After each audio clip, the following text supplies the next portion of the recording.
A paz do Senhor para todos os irmãos e irmãs. Estamos começando mais uma videoaula do CAPED, o Departamento de Ensino da Assembleia de Deus, Ministério em Santo André. E desta feita estaremos comentando a lição de número 12, que tem por título O Estilo de Vida do Salvo neste Tempo. Como texto-chave, nós temos aqui o versículo de Tito, capítulo 2, versículo 12, que nos diz: ensinando-nos que, renunciando às impiedades e às concupiscências mundanas, vivamos neste presente século sóbria e justa e piamente. Estamos falando sobre o estilo de vida do salvo nessa lição, porque estamos nesse trimestre falando a respeito da salvação e suas implicações em todas as áreas da vida do cristão. E hoje estaremos falando sobre o estilo de vida que nós desenvolvemos a partir dessa salvação que Deus nos tem dado. E a frase para nós refletirmos nos leva a essa reflexão, né? Diz assim: o salvo brilha neste mundo por seu estilo de vida, marcado por boas obras, sobriedade e sabedoria. A leitura bíblica que nós que temos por base está no livro de Tito, no capítulo 2, dos versículos 11 a 14. E para fazer este comentário aqui juntamente comigo, está aqui a irmã Nilda, né, que é ali da congregação da cidade de São Jorge, está ali juntamente com o pastor Josafá, pastoreando aquele rebanho. E já quero aqui passar para a Nilda, então, né, para ela começar a dar essa introdução aí no comentário, nesse comentário feito de maneira magistral aí pelo pastor Éden. Paz, Senhor, irmãos, é um grande privilégio estar aqui mais uma vez para estar comentando sobre essa lição tão maravilhosa. E agora falando sobre esse estilo de vida que é embasado no amor a Deus, né, e em seus mandamentos. Porque não tem como amar alguém e fazer tudo ao contrário do que ele gosta, né? Uhum. E esse estilo de vida também, eu costumo dizer e refletir sobre isso, que predomina a gratidão e a adoração. Porque também não combina nós sermos uma nova criatura e ter o coração cheio de murmuração e de descontentamento, né? Então, é realmente um estilo de vida diferenciado, e aqui na introdução ele vai falar sobre essa diferença, e essa diferença, esse comportamento diferente foi gerado pela essa graça salvadora que está dizendo aqui em Tito 11. Então, ou seja, é consequência de quem é salvo. E antes de prosseguir, eu queria até perguntar para você se você, com esse texto, você lembra de alguma coisa que faz referência à nossa infância? Olha, vou ficar devendo essa o finalzinho lembrança. É uma coisa que, inclusive, eu sempre cito para os meus filhos, que é uma coisa que o nosso pai falava, que o povo de Deus é um povo zeloso e de boas obras. Ah, sim, é verdade. Não é isso? É verdade, Ele sempre citava isso, e isso ficou gravado no meu coração. E realmente é isso mesmo, é uma característica do povo que serve a Deus, do povo que é salvo, né? Que tem essa prática, esse comportamento diferenciado. E já que você está falando sobre, frisando esse comportamento diferenciado, né? É a frase inicial aqui da introdução, né? Uhum. A salvação gera um estilo de vida totalmente diferente. E é interessante nós observarmos que essa colocação realmente ela é bíblica, né? Que a salvação gera um estilo de vida totalmente diferente. Isso vai ser desenvolvido depois no decorrer do comentário, mas é importante já, os professores inclusive, né? Eu acho importante, desde o começo, já frisar que esse estilo de vida diferente não é uma condição para ser salvo, mas é uma consequência da salvação, de tudo aquilo que nós temos estudado nesse trimestre, né? E, inclusive, na semana passada, nós estudamos sobre o salvo e a santificação, né? Então, a salvação ela tem diversos efeitos, né?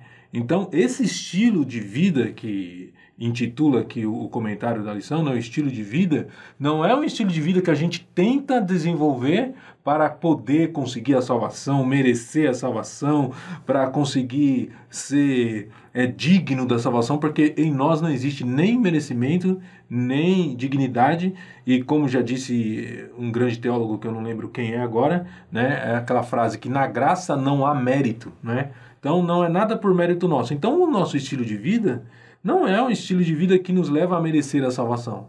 Pelo contrário, nós não merecemos. Mas, por termos recebido a salvação, então nós desenvolvemos, né, esse estilo de vida, porque a salvação tem efeitos eternos, né?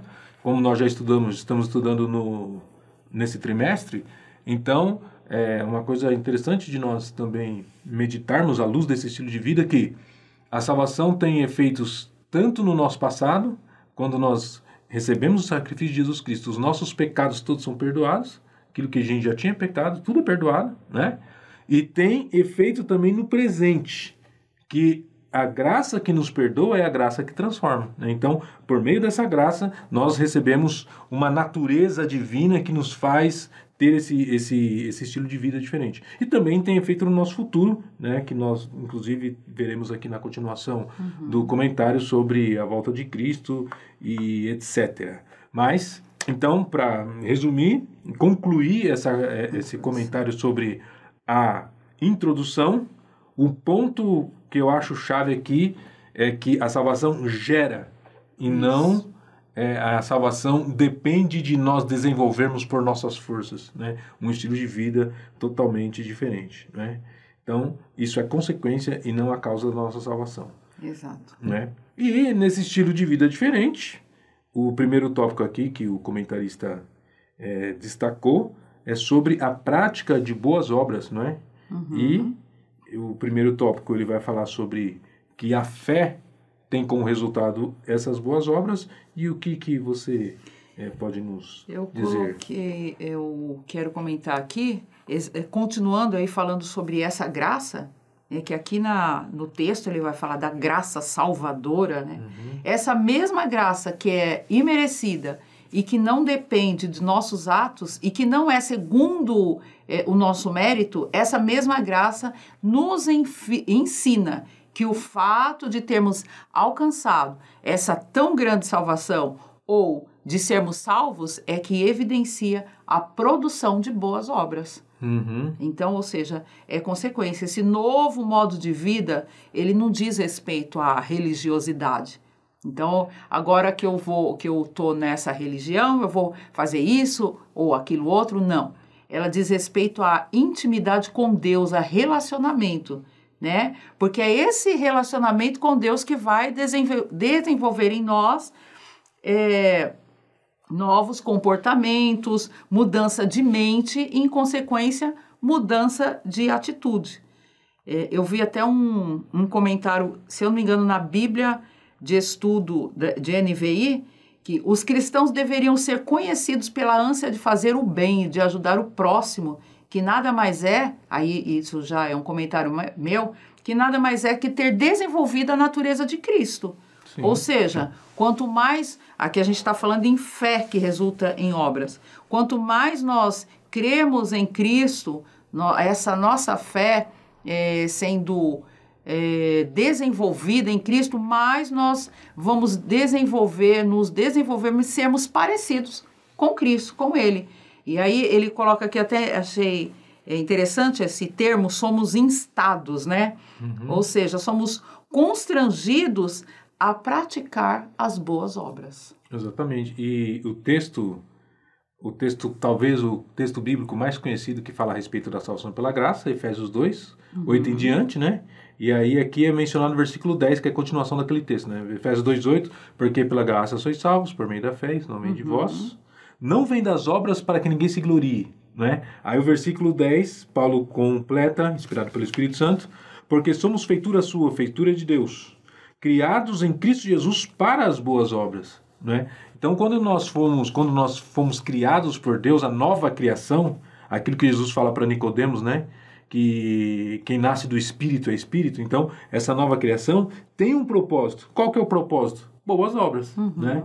Então, a partir do momento que nós passamos pelo processo da salvação, do novo nascimento, as boas obras se tornam algo natural, né? E é interessante que, embora a Bíblia seja muito clara em relação a isso, nós temos dificuldade, até mesmo como crentes, de entender que não é necessário fazer nada para ser salvo. Que a Bíblia deixa isso muito claro. É necessário o quê? Crer. Por quê? Porque tudo que nós fizermos como boa obra não chega nem a 1% das exigências de Deus para alguém merecer a salvação. Então, como era impossível a gente alcançar a salvação, Deus falou, não precisa fazer nada. Essa parte é comigo. Exatamente. Né? Entrega a sua vida que o meu filho Jesus já fez tudo que você deveria ter feito. Né? E sempre que eu vou falar sobre isso na igreja, com alguém, discipulado, ensinando, compartilhando, sempre tem alguém que fala, mas então eu posso fazer qualquer coisa? Então, mas não tem que parar de fumar para ser salvo? Não, você não tem que parar de fumar para ser salvo. Não tem que fazer nada para ser salvo. Agora, o que a Bíblia fala é que uma vez que você é salvo, então, como consequência da sua fé em Jesus, uma fé viva, algo vai acontecer, né? Porque já disse alguém, acho que foi o Paul Washer, né, muito conhecido, ele fala o seguinte, que se você... Ele faz a seguinte ilustração, né, numa pregação bem famosa na internet, talvez você já tenha ouvido, né, mas talvez alguém não ouviu, ele fala o seguinte, ele dá o exemplo dele, né, ele está pregando diante do auditório e fala, o que vocês acham se eu tivesse chegado aqui agora e falado, ó gente, eu me atrasei, porque na hora que eu estava chegando aqui eu bati de frente com uma carreta, ela passou por cima de mim, só que aí quando ela passou do outro lado eu levantei, tirei o pó da roupa e vim para cá. Aí todo mundo, esse cara é meio estranho, né? Bateu com uma carreta, não aconteceu nada. Aí a conclusão dele é o seguinte, da mesma forma não tem sentido alguém dizer que se encontrou com Jesus e continua do mesmo jeito, né? Porque Jesus é muito mais poderoso do que uma carreta, né? Então essa coisa de eu sou salvo pela graça, não preciso fazer nada, então vou viver do mesmo jeito, não, então não teve encontro com Jesus. Porque todo mundo que tem um encontro de Jesus é transformado como consequência desse encontro, né? Então, por isso que esse texto, ele realmente mostra que ser salvo pela graça, Efésios 2, 8 a 10, né? Ser salvo é pela graça, mas as boas obras fazem parte das consequências, né? Como que eu sei que realmente eu tive um encontro com Jesus? Porque eu não vou querer ficar avaliando a vida dos outros, né? Mas se a minha natureza teve alguma transformação. E é por isso que Tiago fala que a fé sem obras é morta. Né? Então, são duas formas de falar sobre a mesma realidade. Paulo fala o seguinte, não adianta obras, você é salvo pela graça. Não é pelas obras. Aí Tiago fala, ok, é pela fé e não pelas obras. Mas me mostre as suas obras, a sua fé sem obras, que eu vou mostrar minha fé pelas obras, né? Ou seja, a fé que faz com que nós alcancemos a graça de Deus vai gerar as obras, né? Então, por isso que o estilo de vida do cristão, ele tem que ter boas obras, porque é uma consequência natural, né? Quando não há boas obras, é sinal que a gente não passou pelo processo, né? E é interessante para a gente ir para o próximo ponto, que existem muitas religiões que focam nas boas obras para alcançar a salvação. Agora nós, cristãos, que cremos em Jesus, por nós sabermos que as boas obras não nos levam à salvação, a gente abre mão das boas obras. Né? Muita gente, crente cristão, quantas vezes nós, né, até como pastores, né, de uma congregação, a gente, para ajudar a comunidade, consegue muito mais doação de pessoa fora da igreja do que dentro da igreja. Não é verdade? Verdade. E eu, já pensando sobre esse fenômeno, uma vez eu cheguei à seguinte conclusão, que os irmãos podem concordar ou não, mas a minha conclusão foi o seguinte: por que muitas vezes os crentes têm menos é ruim? Por que muitas vezes os crentes têm menos disposição para fazer boas obras do que não crentes? Porque muitas vezes os não crentes estão na ânsia de alcançar alguma coisa de Deus, algum retorno, ou algum retorno material, ou querendo se justificar diante de Deus, então vão fazer. Aí eu chego na igreja, aprendo que eu sou salvo pela fé, não preciso não preciso conquistar, porque não tem como conquistar a salvação, e aí eu perco total motivação de praticar boas obras. Tem alguma coisa de errada nesse processo aí, porque dentro da equação da salvação, as boas obras são uma consequência, né? Então fica aí essa reflexão para todos nós, né? Porque nós deveríamos ser os mais motivados a praticar as boas obras. Exatamente. Inclusive, porque esse texto aí, que no versículo 11 fala que a graça salvadora manifestada, quem é essa graça salvadora de Deus? É o próprio Cristo. E se originou onde? Em Deus, foi Deus que... aqui, ó, porque a graça salvadora de Deus se é manifestado para todos os homens. E o que Jesus fez aqui? O que ele manifestou? Ou seja, ele tinha um propósito de em tudo que ele estava fazendo aqui, ele estava nos ensinando. Então, o exemplo é ele. Né? Se ele tinha esse estilo de vida onde ele estava sempre servindo, o que é isso? Boas obras, servir, é o interesse de estar fazendo algo pelo outro. Então, eu como salvo, meu exemplo é Cristo, então não tem como eu fugir disso. E a continuação, né, da letra B aqui, continua esse raciocínio, porque como o comentarista vai colocar o título aqui do subtópico B como passamos de malfeitores para benfeitores. É uma mudança realmente, né, de natureza.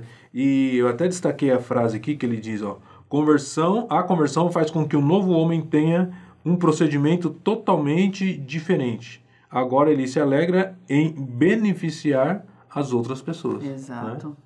Né? Exatamente. E tudo isso é o quê? Consequência dessa salvação. E nesse versículo a gente vê essa natureza pedagógica, né, da graça salvadora, que é ensinar, motivar, estimular. Agora, ensinar o quê?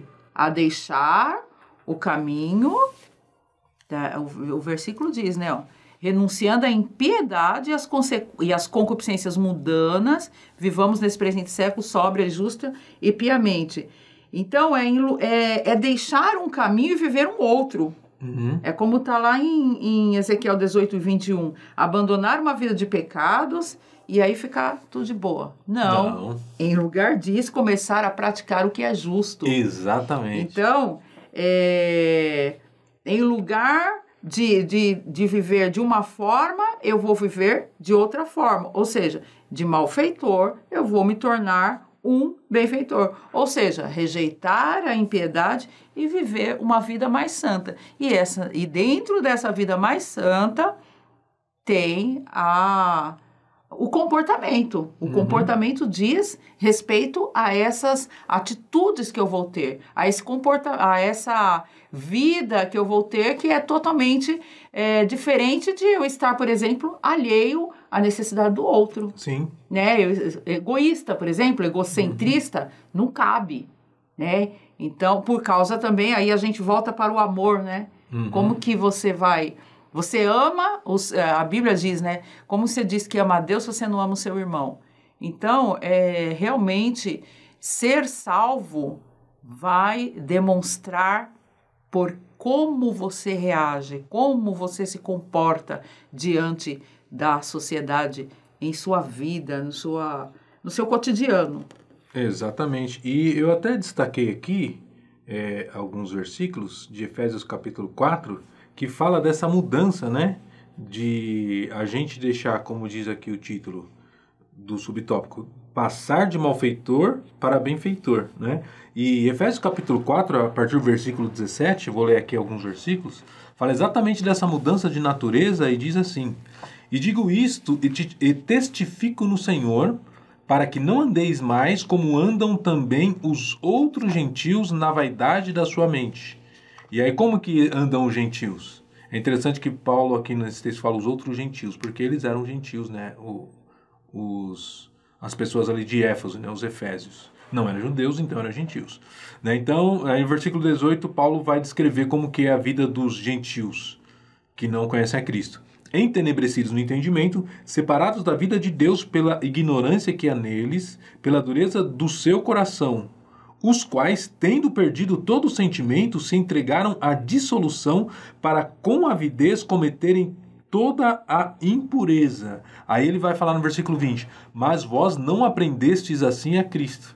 Lá a graça, né, está ensinando em Tito, e aqui Cristo, que você falou, né, que Cristo é a revelação da própria graça, né, e então, continuando no versículo 20, mas vós não aprendestes assim a Cristo, se é que o tendes ouvido e nele fostes ensinado como está a verdade em Jesus, que quanto ao trato passado vos despojeis do velho homem. Aí é parar de deixar de ser malfeitor, né? Era aí que eu queria chegar. Isso. Vos despojeis do velho homem. Então, essa velha natureza é comparada como se fosse uma roupa, né? Tira essa velha natureza aí, vos despojeis do velho homem, que se corrompe pelas concupiscências do engano, e vos renoveis no espírito da vossa mente, e vos revistais do novo homem. Então é interessante que essa coisa de deixar de ser malfeitor para se tornar benfeitor, aqui em Efésios 4, Paulo explica da seguinte forma: se despojar do velho homem, da velha natureza, se renovar no espírito da mente, ou seja, para nós termos uma mudança de comportamento, a mudança começa na mente. Exatamente. Né? E aí a gente pode ir lá para Paulo, quando fala lá em Coríntios que nós temos a mente de Cristo, né? Então, ou em Romanos 12, né? Sede transformados pela renovação da vossa mente. Então, vos renoveis no espírito da vossa mente, e versículo 24, e vos revistais do novo homem, que segundo Deus é criado em verdadeira justiça e santidade. Ou seja, essa nova natureza é criada segundo Deus, ou seja, de acordo com a natureza de Deus. Né? E é por isso que em Efésios 5, no versículo 1, Paulo fala, sede, pois, imitadores de Deus. Né? Então, essa natureza de Deus é que nós temos agora. Aí no versículo 25 em diante ele vai falar, por isso deixar a mentira, tal. Aí todas as outras instruções que Paulo vai dar, ele dá a partir do quê? Daquilo que ele está falando no versículo 24, que é se revestir do novo homem que segundo Deus é criado em verdadeira justiça e santidade. Mais uma vez, Paulo destacando e frisando que a mudança de comportamento não é pela nossa virtude, simplesmente uma boa vontade, opinião, não. É uma nova natureza que nós recebemos. Exato. Portanto, se não há uma mudança de atitude, fica a questão. Recebi uma nova natureza, né? Agora, tem coisa também que a gente faz na nossa força e a gente precisa entender que nós precisamos, na verdade, deixar o Espírito Santo fluir.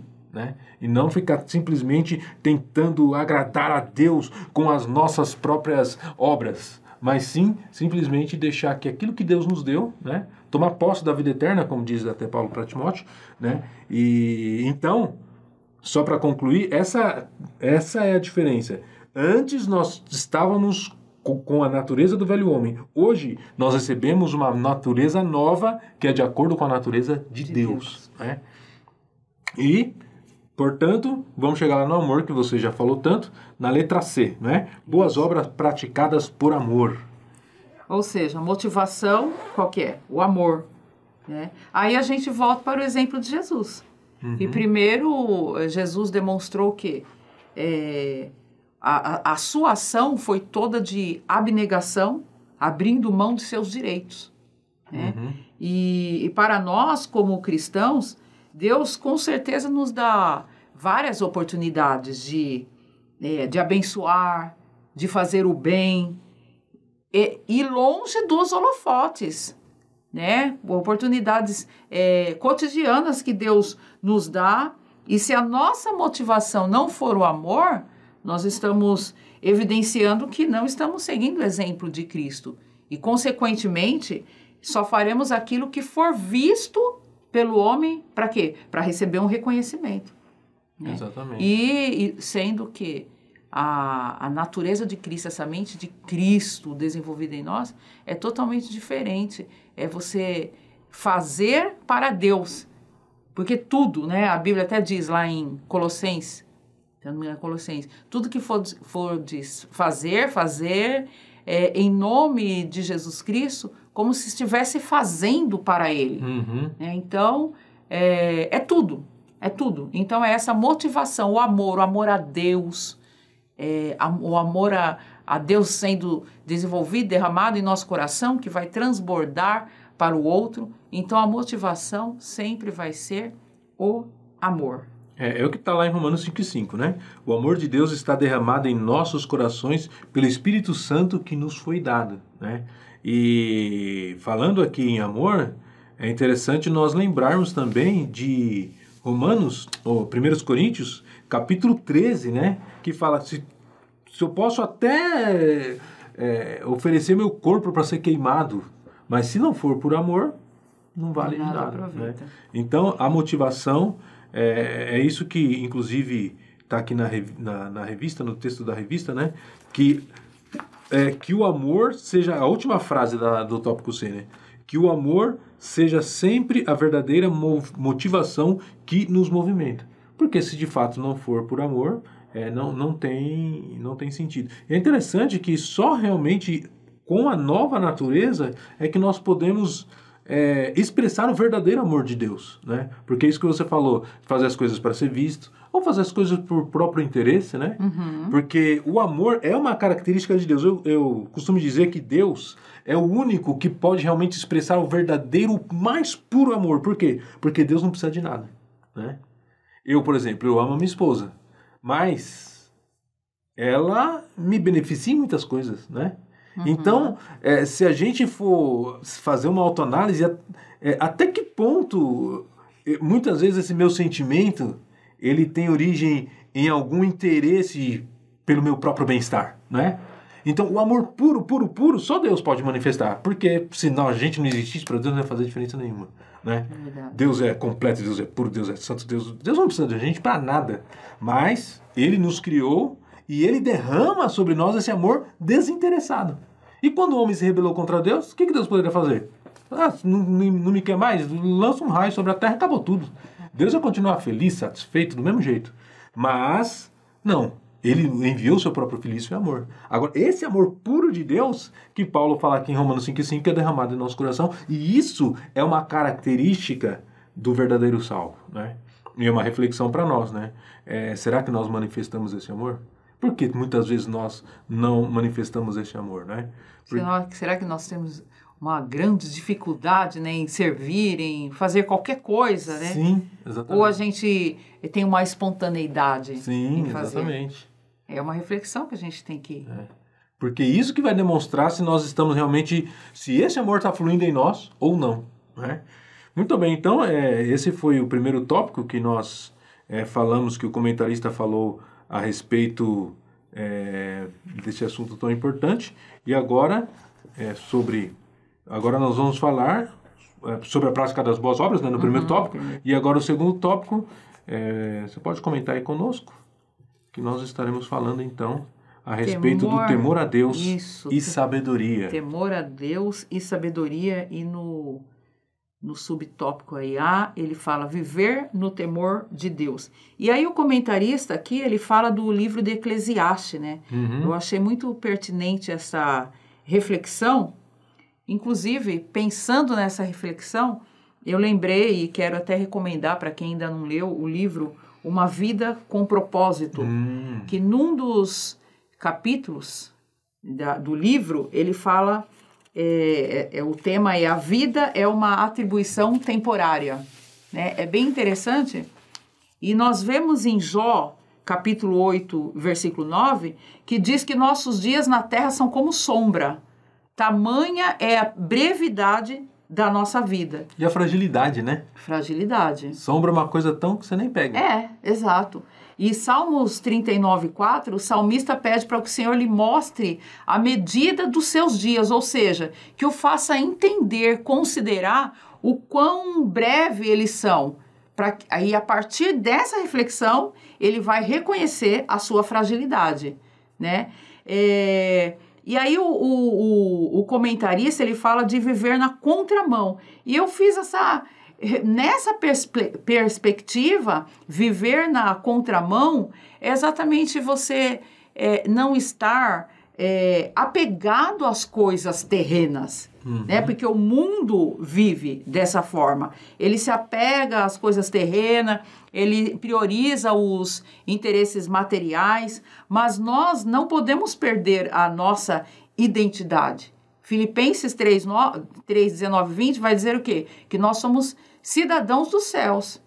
E ter essa consciência dessa identidade é viver a vida da melhor forma possível, aproveitando o tempo. A Bíblia diz também, remindo o tempo que os dias são maus, fala várias vezes sobre esse viver com sabedoria, né? E isso é estar em outro patamar, um patamar de uma nova criatura, é dar importância ao que realmente é importante. Então, isso é viver no temor de Deus. Exatamente. E eu uma vez ouvi o Jaime Kemp, né, bem famoso, ele dá a seguinte definição de temor de Deus que eu achei bem interessante, que quando a Bíblia fala temor de Deus, não é você ter medo de Deus, né? Mas, ainda que muita gente na Bíblia, principalmente no Antigo Testamento, né? Tinha aquele medo, né? Mas, quando a Bíblia fala sobre temor de Deus, ele fala o seguinte: o que é temor de Deus? É levar Deus a sério. Eu achei bem interessante isso aí, né? Temor de Deus é levar Deus a sério. Por que o mundo vive sem temor de Deus? Porque não leva Deus a sério, né? Não quer nem saber se... Muitos não querem saber se Deus existe ou não, outros até acreditam que Deus existe, mas não dá a mínima importância àquilo que Deus pensa ou deixa de pensar. Portanto, não leva Deus a sério. Então, quando nós sabemos que Deus, ele existe, como diz Hebreus 11:6, que se torna galardoador daqueles que o buscam, né? Esse texto de Hebreus 11:6 quer dizer o seguinte: não basta você acreditar que Deus existe, você precisa saber também que Deus se importa com você, né? Essa é a ideia. Então, se você acredita que Deus existe e que Ele se importa com você, então você vai dar importância a Ele. Você vai levar Deus a sério. Ao que Ele pensa, exatamente, ao que Ele quer. Exatamente. Né? Ao que Ele gosta. Ao que Ele gosta, à visão dele. Exatamente. Então, viver sob a perspectiva de Deus. Exatamente. Isso é temor de Deus. Agora, eu acho que é importante nós vermos também que, pelo menos na versão Revista e Corrigida, Corrigida Fiel, Revista Almeida, Revista Atualizada, existe também a palavra temor no sentido de medo, né? E tem um texto bem conhecido, que é 1 João 4,18, que diz o seguinte, primeira epístola de João 4,18, no amor não há temor, né? Outra versões mais atuais vão dizer, no amor não há medo, mas nessas mais antigas diz, né? No amor não há temor, antes o perfeito amor lança fora o temor, porque o temor tem consigo a pena, e o que teme não é perfeito em amor. Ou seja, em algumas ocasiões, quando a Bíblia fala sobre temor, está falando sobre esse respeito a Deus, levar Deus a sério. Em outras ocasiões, em outros textos, está falando do medo mesmo, né? E é importante nós entendermos o que João está falando aqui, inspirado pelo Espírito Santo. Ele fala que no amor não há temor, antes o perfeito amor lança fora o temor. Ou em outra versão, no amor não há medo. Então muitas vezes nós temos medo de Deus e muitas vezes nós deixamos de confiar no amor de Deus, né? Quando nós realmente confiamos que Deus nos ama, nós não temos medo nem de Deus, nem do que pode nos acontecer, né? Aí a gente volta para a motivação, né? Sim. Qual é a motivação de eu estar fazendo, não, vou fazer isso? Isso. Qual é a motivação? Muito é o bem amor lembrado. Ou é o medo? Sim, exatamente. Né? Muita coisa que a gente faz é simplesmente por medo, né, de Deus, ou será que Deus vai me castigar, tal. E Deus não trabalha com medo, né? Deus trabalha com amor. Jesus não trabalhava com medo, Jesus trabalhava com amor. Nós falamos aqui outra videoaula sobre isso, né? Que falamos sobre a mensagem de Jesus. Jesus vinha e oferecer um relacionamento com Deus, em vez de ficar falando, gente, cheguei, se vocês não me aceitarem, vocês vão tudo para o inferno. Jesus não veio falar isso. Jesus falou, né, que Jesus falava sobre o inferno, mas o convite era para o reino, né? Quando a gente falou sobre a grande ceia. Então, essa ideia, Deus trabalha, eu acho até interessante que Jesus, quando ele vai falar sobre a vinda futura do Espírito Santo, quando ele estava aqui, em João 14, 15, 16, Jesus fala sobre isso. Jesus fala que o Espírito Santo, quando ele vier, ele convencerá o homem, né? Eu acho isso maravilhoso, porque Deus podia simplesmente chegar, mandar, não, o próprio Espírito Santo quer convencer, né? Então, Deus trabalha com convencimento, Deus trabalha com amor, e quando nós realmente entendemos que Deus nos ama, e a maior prova do amor de Deus foi enviar Jesus, né? A gente não tem medo nem de Deus e nem do que pode nos acontecer, né? Da vontade de Deus. Muitas vezes a gente tem medo, se Deus fizer a vontade dele na minha vida, se eu entregar a minha vida para Jesus, né? Eu tinha esse medo quando eu era jovem. Será que eu vou para um lugar ser missionário onde eles torturam as pessoas, eu tinha medo de ser torturado se eu me entregasse nas mãos de Deus, né? Mas o amor não é temor. Então, quando falamos de temor de Deus, não é medo de Deus, mas é levar Deus a sério. E isso muda tudo nas nossas decisões do dia a dia, né? Então, primeira coisa, portanto, que o comentarista coloca aqui, o temor a Deus, nessa vida de temor a Deus, entre temor a Deus e sabedoria, primeira coisa, temor a Deus. E agora na letra B, nós temos aqui cultivar a vida espiritual. E o que seria essa vida espiritual? Eu queria nesse subtópico aqui, voltar para o versículo, o 12, e voltar para essas três palavras que fala aqui, sóbria e justa e piamente. Que vivamos nesse presente século sóbria e justa e piamente. Eu queria colocar aqui uma explicação que eu ouvi sobre esse versículo pelo reverendo Hernandes Dias Lopes. Isso eu achei bem interessante. Então ele fala que essas 3 palavras dizem respeito a 3 tipos de relacionamento. Relacionamento consigo mesmo, que é o sóbria. Relacionamento com o próximo, que é o justa, e o relacionamento com Deus, que é o piamente, né? E aí, eu até li na NVI, diz sabedoria, justiça e devoção. Então, essa primeira palavra, inclusive, o comentarista vai falar mais sobre essa sabedoria no tópico seguinte, no próximo tópico, né? Mas quando a pessoa, esse relacionamento consigo mesma é de maneira sábia, uma pessoa sensata, uma pessoa que tem prudência, tem autocontrole. Em relação a si mesmo, né? Em relação a si mesmo. Quero até abrir um parênteses, me permite, porque esse termo sóbria, ele diz respeito a você não viver em ilusão, né? Não ter uma visão distorcida da realidade. A gente até tem o cara que tá bêbado ou o cara que tá sóbrio. Isso. O que tá bêbado, ele tá sem noção. Agora o sóbrio não. Então, sobriedade em relação a si mesmo. Ter um autoconhecimento. Exatamente, dizer, né? Exatamente. Já a segunda palavra, falando justa, é a forma de relacionar-se com o outro, de uma forma justa. Né? Uma pessoa que não oprime, é uma pessoa que não desonra, né? É uma pessoa que não pisa em ninguém, não se aproveita do outro. Então, é essa forma de se relacionar de uma forma justa com o outro. E, por fim, o piedosa é esse relacionamento íntimo com Deus, é uma vida de devoção. Então, na prática, essa devoção é justamente o que o comentarista coloca também no tópico C, né? Então, e esse cultivar a vida espiritual que ele tá colocando aqui é justamente essa devoção. Dentro dessa devoção a Deus, que é viver uma vida piedosa, uma vida de intimidade, um relacionamento com Deus, nós temos algumas ações, algumas práticas que a gente até já falou sobre a questão de dependência, eu até ia citar na hora e acabei esquecendo, né, essa dependência de Deus, mas é que ele fala, a oração nos mantém em relacionamento íntimo e dependente dele. Ou seja, essa prática, a gente que é salvo, a gente sabe que a prática de orar nada mais é do que reconhecer essa dependência de Deus, é estar falando com Deus, conversando com Deus. Né? É estar colocando diante de Deus as nossas necessidades, colocando abrindo o jogo com Deus, né? Conversando ali. É um relacionamento íntimo, é uma intimidade.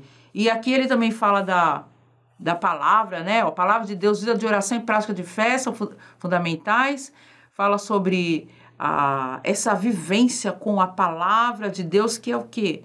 É os mandamentos de Deus, é a orientação para a nossa vida. Então, tudo isso que é o cultivo dessa vida espiritual tão necessário para vivermos esse novo estilo de vida, um estilo de vida de quem é salvo.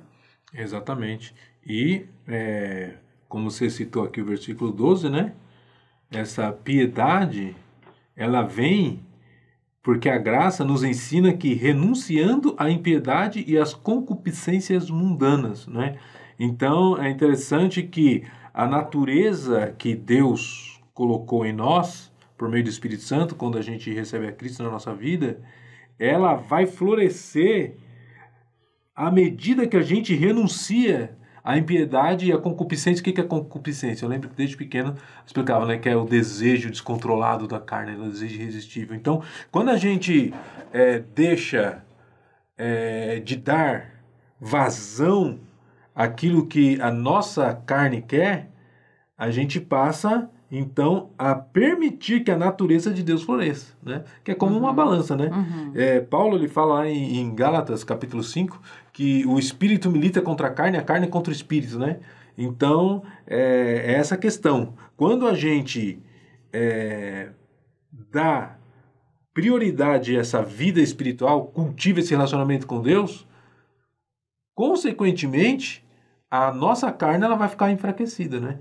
Então é isso que o versículo 12 está falando. A graça nos ensina a renunciar, né? Porque nós temos a opção de continuar fazendo as coisas do nosso jeito. Mas se nós recebemos a natureza de Deus, agora então a gente tem que renunciar às concupiscências do mundo, estilo do mundo. E muitas vezes isso é doloroso porque a gente vai dizer não para nós mesmos, né? Muitas vezes a gente vai ser mal compreendido pelas pessoas, mas a gente vai renunciar. Por quê? Porque a gente realmente sabe de tudo isso que você falou aí. Temos que privilegiar essa forma sóbria, justa e pia de viver. E realmente muito interessante essa questão dos 3 níveis de relacionamento, né? Comigo mesmo, com o próximo e com Deus, né? Muito bem. E a pergunta que eu até pensei para concluir esse tópico B é: você age movido pelo quê? Pelo Espírito ou pela carne, né? Porque esse é o ponto. Quando nós agimos movidos pelo Espírito Santo, não apenas pelo Espírito Santo, movidos pelo Espírito Santo, mas quando movidos pelo nosso Espírito em conexão com Deus e fortalecido pelo Espírito Santo, então a gente age de uma forma. Quando a gente age movido pela carne, mas nós temos que renunciar para que a gente possa viver então nesse presente século de forma sóbria, justa e piamente. Muito bem. E no subtópico C, então o comentarista vai falar que nós temos que agir com sabedoria neste mundo, não é? E o que você pode falar aí para nós? Na verdade eu falei um pouquinho, né, Sim, sobre essa sabedoria, que é justamente o contrário, né? A viver com sabedoria é viver totalmente contrário do que o mundo vive. O estilo mundano de viver, ele colocou aqui bem interessante que o estilo mundano de viver, as pessoas seguem os desejos desenfreados. É o que você tinha acabado de falar. Sem se preocupar com as consequências dos atos. Então é uma vida insensata, é uma vida... Deixa a vida me levar. Né? É totalmente... fora. E já essa vida, a vida do salvo, é interessante também, que é a questão de escolha, né? Eu escolho ser orientado por Deus. Eu escolho agir sabiamente e essa sabedoria não é minha, vem de Deus. Então, agir com sabedoria é agir direcionado por Deus, é reconhecer reconhecer que nós não somos nada sem Deus. Jesus falou, né, lá em João, tá? Sem mim nada podeis fazer. Então é ter esse reconhecimento e ter esse comportamento que vai servir de exemplo para outras pessoas. Exatamente. E eu também achei interessante essa frase, né, que você mencionou do comentário. No estilo mundano de viver, as pessoas seguem seus desejos desenfreados, insensatos. Ou seja, quando a gente dá vazão aos nossos desejos, a gente está abrindo mão de qualquer sabedoria, né? Porque por exemplo, eu estou com vontade de beber, vou lá e bebo. Alguém me deixou nervoso, eu vou lá e brigo, dou um murro, um chute, um tiro, né? E é assim que as pessoas vivem, né? Vivem numa vida totalmente... intuitiva, né? Exatamente. totalmente desenfreada. E uma coisa, a grande mentira do mundo está aqui, ó, sem se preocupar com as consequências dos seus atos, né? Então, é isso que o mundo prega. Você faz o que você quiser e você vai ser feliz. E, infelizmente... O importante é ser feliz. Infelizmente, não é assim que funciona. Porque se você pode... É uma frase que eu gosto e eu vi e mexe cito para minha filha. Que você é livre para escolher o que você vai fazer. Mas você não é livre para escolher a consequência daquilo que você fez, né? Então, não tem como eu falar, vou comer, mas eu escolho não engordar. Não tem jeito, né? Eu vou gastar todo o meu dinheiro, mas eu escolho continuar rico. Não tem jeito, né? Então, você pode escolher, você quer escolher fazer isso? Ok. Mas a consequência não tem escolha, né? E o mundo prega, não, faz o que você quiser, vai dar tudo certo. Vai dar tudo certo, vírgula. Porque se você agir de uma forma desenfreada, provavelmente consequências ruins virão, né? Então, a vida do salvo, por ela ser diferente, ela realmente deve causar uma atração das pessoas, né? Porque o que muitas vezes nós, voltando lá inclusive para a frase do refletir, o que muitas vezes nós não temos consciência é que nós devemos pregar, mas a nossa pregação deve ser deve ser não apenas consequência, não exatamente consequência, mas deve ser coerente com o nosso estilo de vida, né? E muitas vezes a gente nem prega, até que as pessoas nos perguntem, né? Porque nem sempre a gente tem a oportunidade de pregar. Então, se você está no trabalho, você não vai ficar pregando. Mas se você viver de uma forma sábia, de uma forma diferente, aí isso vai atrair. E aí você vai ter a oportunidade de pregar. Por quê? Porque a pessoa vai perguntar, poxa vida, mas você é tão diferente. Mas como você consegue? Mas por que você não fica desesperado igual os outros? Então, é isso, né? É essa sabedoria que atrai as pessoas. A paz, sabe? O fruto do Espírito, né? Tudo isso atrai as pessoas. Muito bem. Então, temos aqui já o próximo tópico agora, né? O próximo tópico que diz sobre... Perseverando na esperança da vinda de Cristo, perseverança até o fim. Exatamente. Então, para finalizar esse comentário, né? Esse estilo de vida do salvo é um estilo, eu fiz esse link, né? É um estilo de vida também que tem tudo a ver com a nossa esperança, né? Porque... E é a consequência, é o que nos leva... Exatamente. É tanto o destino quanto a motivação. Motivação no sentido daquilo que João fala na primeira epístola que ele escreveu, não me lembro o texto aqui agora, mas João fala, se alguém tem essa esperança, purifica-se a si mesmo, assim como ele é puro, né? Então, o nosso estilo de vida tem tudo a ver com a nossa esperança, né? Mas antes de falar da esperança, vamos falar da perseverança. Que nós podemos dizer sobre a perseverança? Ele coloca aqui várias coisas bem interessantes, né? Que a nossa vida... Ela é realmente cheia de dificuldades, né? De coisas que vão querer nos fazer parar. Aqui ele cita até o exemplo, né? Dos israelitas. E se a gente for ver essa história, a gente vai ver o que eles tinham que ter em mente? Perseverar, no caso deles, naquilo que Deus já havia dito que ia fazer, né? Porque é isso que vai nos motivar, a perseverança na esperança. E aí eu lembrei daquele versículo que diz lá em Hebreus, capítulo 10, versículo 38 e 39, que eu até gostaria de ler, que perseverar até o fim é o quê? É continuar, né? Não desistir, é não parar. 10, 38 e 39. Aí diz assim, mas o meu justo viverá pela fé, e se retroceder, não me agradarei dele. Nós, porém, não somos dos que retrocedem e são destruídos, mas dos que creem e são salvos. Então, essa salvação de hoje é uma salvação para ser eterna. Agora, Como que a gente vai ter essa eternidade? Se perseverarmos. Exatamente. Então, precisa haver essa perseverança. A vitória não está no começo, não está no meio. Ela está no fim. Exatamente. E a consciência de que nós não estamos, como gostam de dizer, eu acho interessante, a jornada do cristão não é uma corrida de 100 metros, é uma maratona, né? Então, nós precisamos estar perseverando, né? E, diante das dificuldades, lembrar desse texto que é mencionado aqui na revista. Texto bíblico, porque para mim tenho por certo que as aflições deste tempo presente não são para comparar com a glória que em nós há de ser revelada em Romanos 8:12, né?